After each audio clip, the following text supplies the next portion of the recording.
राऊसाहेब, राष्ट्रवादी काँग्रेस शरद पवार पक्षातून एक बातमी अशी येते आहे की काँग्रेसचे राष्ट्रीय नेते आणि माजी मंत्री पृथ्वीराज चव्हाण, माजी मुख्यमंत्री, यांनी एक मुलाखतीत विधान केलेलं आहे. राष्ट्रवादीतले साधारण 5 ते 6 आमदार अस्वस्थ आहेत, ते खासदार अस्वस्थ आहेत. ते काय करतील हे सांगता येत नाही, पण मोदी शहा त्यांच्या मागे हात धुवून लागले. बघा, शिवसेनेचे 6 खासदार फोडले. अस्वस्थ असणे वगैरे या गोष्टी का आम्ही मानत नाही. आपण मशाल चिन्हावर निवडून आलात, मग अस्वस्थ व्हायचं कारण काय?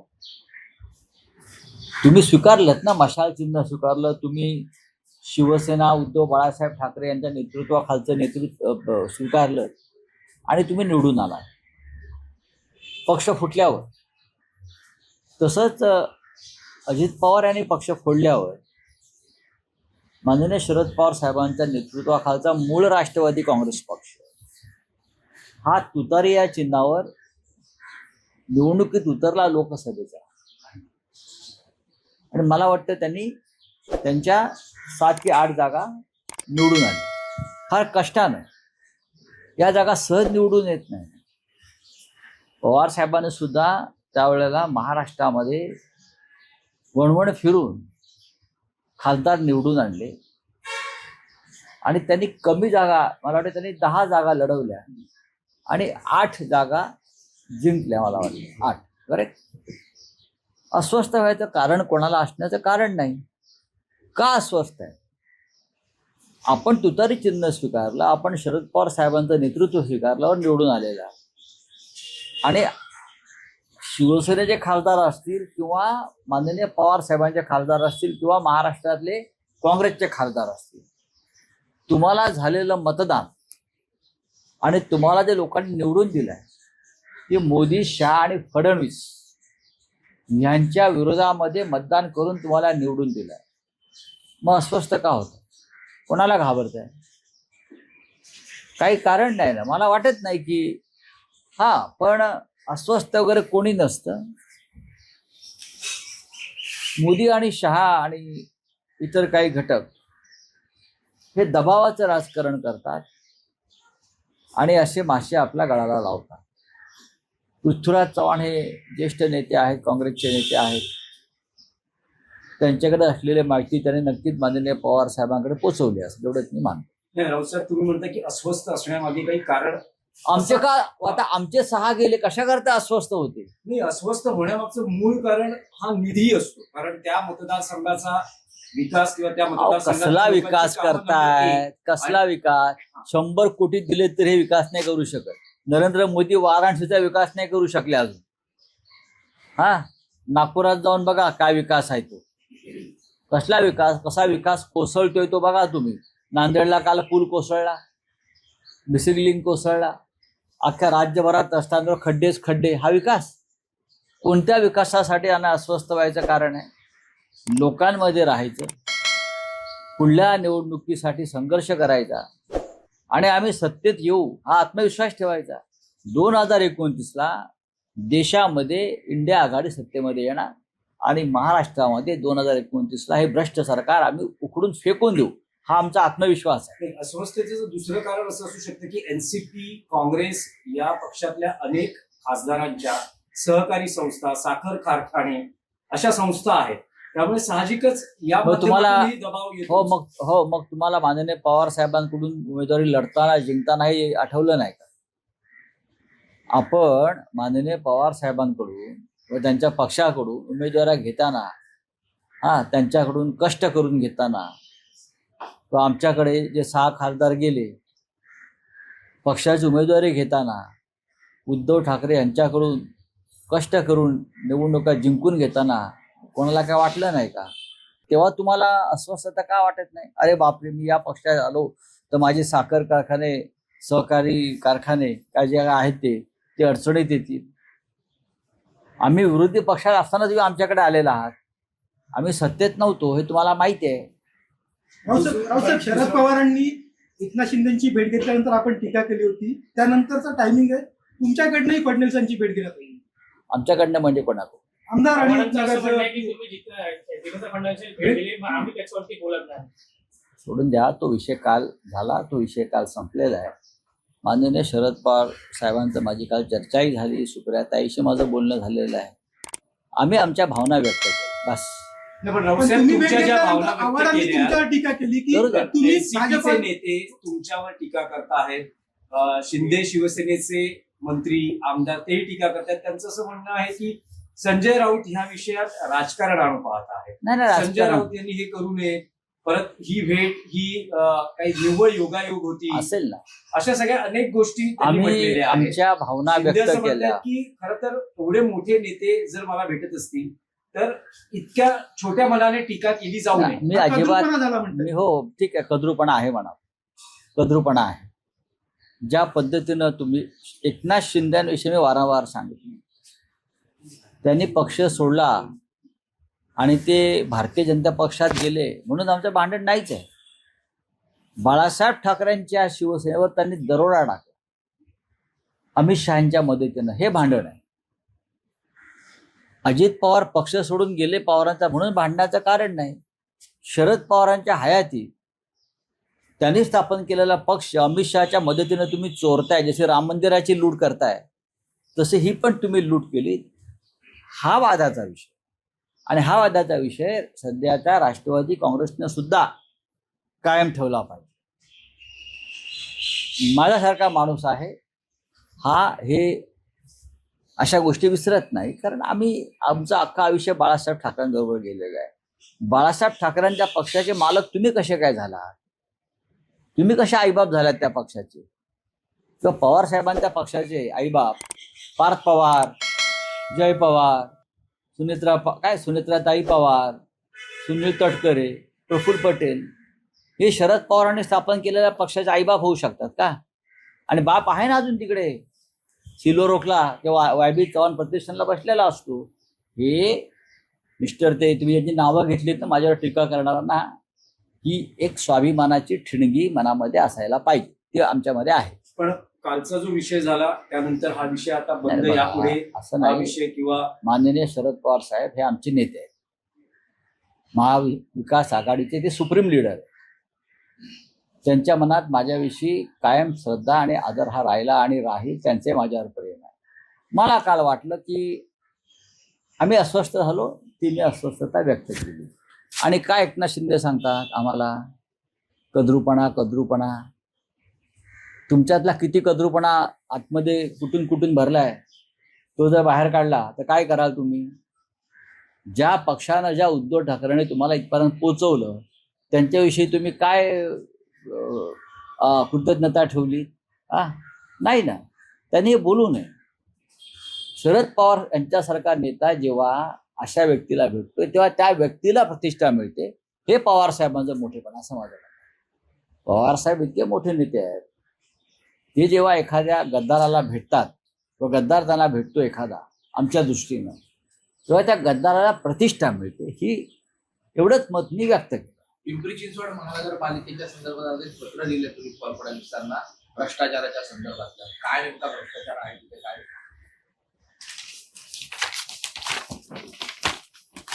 हे त्या भ्रष्टाचाराचे पुरावे आहेत. पिंपरी चिंचवड महानगरपालिका, बरं का, पिंपरी चिंचवड महानगरपालिकेमध्ये शालेय साहित्य खरेदी झाली. नियम काय आहे? सरकारी किंवा 3 लाखाच्या वर खरेदी असेल, ई टेंडर काढा किंवा टेंडर काढा. या प्रकरणामध्ये एक जगदंब टेक्सटाईल नावाची सोलापूरची कंपनी आहे. कोणत्याही टेंडरशिवाय 550 कोटीचं काम शालेय खरेदीचं या जगदंब कंपनीला देण्यात आलं. आणि आवाच्या सव्वा दराने हे प्रकरण हायकोर्टामध्ये गेलं. हायकोर्टानं कान उपटले. प्रकरण सुप्रीम कोर्टामध्ये गेलं. सुप्रीम कोर्टाने जगदंबाला दरपत्रक ठरवून दिलं, या दरानं तुम्ही शालेय शिक्षण साहित्य पिंपरी चिंचवड महानगरपालिकेच्या प्राथमिक आणि माध्यमिक शाळांना पुरवायचं. दर काय आहे? 239 रुपये. हा सुप्रीम कोर्टचं दरपत्रक आहे, सुप्रीम कोर्टाने दिलेला आदेश आहे. आणि महानगरपालिकेनं काय भावाने दिलेला आहे तर 894. म्हणजे एक नग म्हणजे 547 रुपयाचा फरक आहे. अशा तऱ्हेनं साधारण 550 कोटी रुपयाचा हा अपहार आहे. सुप्रीम कोर्टाची मार्गदर्शक तत्व डावलून पिंपरी चिंचवड महानगरपालिकेच्या आयुक्तांनी आणि प्रशासनानं महाराष्ट्राच्या फडणवीस मंत्रिमंडळातील एका वरिष्ठ मंत्र्यानं एक फोन केला, दबाव आणला की हे काम यांना द्यायचं, टेंडर काढायचं नाही. हे बेकायदेशीर आहे, हा भ्रष्टाचार आहे. आणि संबंधित मंत्र्याला ताबडतोब त्या दिवशी 55 कोटी रुपये पोच झाले. कोण म्हणतो? बरं का, संबंधित मी त्याच्यामध्ये माझ्या पत्रामध्ये सांगितलं, हे मंत्री कोण देवेंद्रजींना माहिती आहे. मुंबई महानगरपालिकेला माझं पूर्ण होत आहे. हे पैसे त्या संबंधित वरिष्ठ मंत्र्याला मिळालेले आहेत, अधिकाऱ्यांना मिळालेले आहेत. याच्यामध्ये पिंपरी चिंचवड महानगरपालिकेचं प्रचंड नुकसान झालेलं आहे आणि अद्यापही गणवेश मुलांना मिळालेले नाहीत. कळलं? कोण आहेत हे भ्रष्टाचार करणारे? याने महाराष्ट्राची बदनामी झाली आहे. मुलांच्या शालेय शिक्षणाच्या साहित्यामध्ये खरेदी भ्रष्टाचार करतात. यात काय बदनामी होत नाही महाराष्ट्राची? कोण आहेत ते मंत्री? हे मंत्री जाहीर करावं स्वतः देवेंद्र फडणवीस यांनी. सुप्रीम कोर्टला तुम्ही जुमानत नाही. तुम्ही सुप्रीम कोर्टाने आखून दिलेल्या मार्गदर्शक तत्वांवरती काम करत नाही. आणि किती 594 रुपयाचा फरक आहे का साहित्य एका नगामागे? म्हणजे किती किती कोटी, शेकडो कोटीचा भ्रष्टाचार. पिंपरीत कुठे गेले ते मुलुंडचे नागरिक पोपटलाल? जाऊन नाचा तिकडे आता आयुक्तांच्या दालनाबाहेर. जर तुमच्या अंगावर कमरोती का कपडे उरले असतील तर दाखवा ना. कुठे ईडी, कुठे अँटी करप्शन? हा विषय गंभीर आहे. हा विषय आम्ही पुढे नेणार आहोत. मुंबई मनपाला जेम पोर्टल मधून खरेदी करायला लावली. तिथे नाही, ऑलरेडी मुंबई महामंडळ हा विषय माझा विषय आहे की डॉक्टर मारहाण प्रकरणात आरोपी असलेले शिंदे शिवसेनेचे नगरसेवक रमेश म्हात्रे यांच्या बाबतीत न्यायालयाने म्हटले की त्यांना न्यायालयात हजर करा, त्यानंतर आम्ही पुढील आदेश देतो. पण सरकार आणि गृह विभाग त्यांना वाचवण्याचा गुंडांना प्रयत्न करतो वाचवतं. असं वाटतं का? कारण पोलिसांनी पोलीस कोठडीऐवजी डायरेक्ट न्यायालयीन कोठडीची मागणी केली. हो, असं आहे की याला जबाबदार राज्याचे गृहमंत्री आहेत. पोलीस त्यांचं ऐकत नाहीत, खास करून ठाणे जिल्ह्यातले. हे त्यांचं ऐकत नसून ठाणे जिल्ह्यातलं पोलीस आयुक्त आणि त्यांचं पोलीस दल संपूर्ण शहरातलं हे डेप्युटी सीएमचं हे आहे, घरगडी आहे, हरकामे आहेत. सामान्य माणसाला एक न्याय आणि महिला डॉक्टरवरती हल्ला दुसरा न्याय. कोण लागतात तुमचे हे गुंड? हे प्रकरण साधं नाही आहे. हे प्रकरण आम्ही सोडणार नाही. ह्याच्यामध्ये न्यायालयाची कसोटी तर आहेच आणि ह्याच्यामध्ये पोलीस दलाची प्रतिष्ठाही पणाला लागलेली आहे. पोलीस कोणाच्या ठाण्यातलं हे आता यावेळेला दिसेल. बोलिये. आणखी एकच विषय आहे. महाराष्ट्रातला समान नागरी कायदा महाराष्ट्रात लागू करण्यासंदर्भात हालचाली सुरू झाल्या आहेत. काल असे संकेत राज्याचे मुख्यमंत्री फडणवीस यांनी दिले. समिती स्थापन केली आहे. कमिटी जर पाहिली असेल तर आपल्याला कळेल त्या कमिटीवरती कोण कोण आहेत ते. कमिटीमध्ये सर्वसमावेशक अशी कमिटी पाहिजे ना, जे महान एका विचाराचे, बरं का, एकविचारी असे लोक त्यात घेतलेले आहेत. खरं म्हणजे त्या कमिटीमध्ये दोन्ही सभागृहातील जे प्रमुख नेते आहेत त्यांनाही घेतलं पाहिजे. समान नागरी कायदा हा महाराष्ट्रासाठी आपण आणणार असाल तर तो काय फक्त एका विचाराच्या पक्षाची भूमिका असू शकत नाही ना. समान नागरी कायदा ही सगळ्यात आधी या भारतामध्ये जर कोणी आवाज उठवला असेल तर तो हिंदू हृदय सम्राट बाळासाहेब ठाकरेंनी उठवलेला आहे.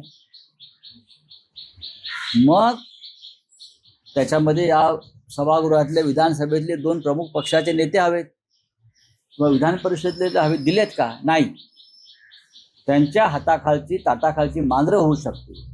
अशा प्रकारचे लोक आहेत. जस्टिस रंजना देसाई त्याच्या प्रमुख आहेत. जस्टिस रंजना देसाईंनी हेच काम गुजरातमध्ये केलेलं आहे. मला त्यांच्याविषयी आक्षेप नाही आहे.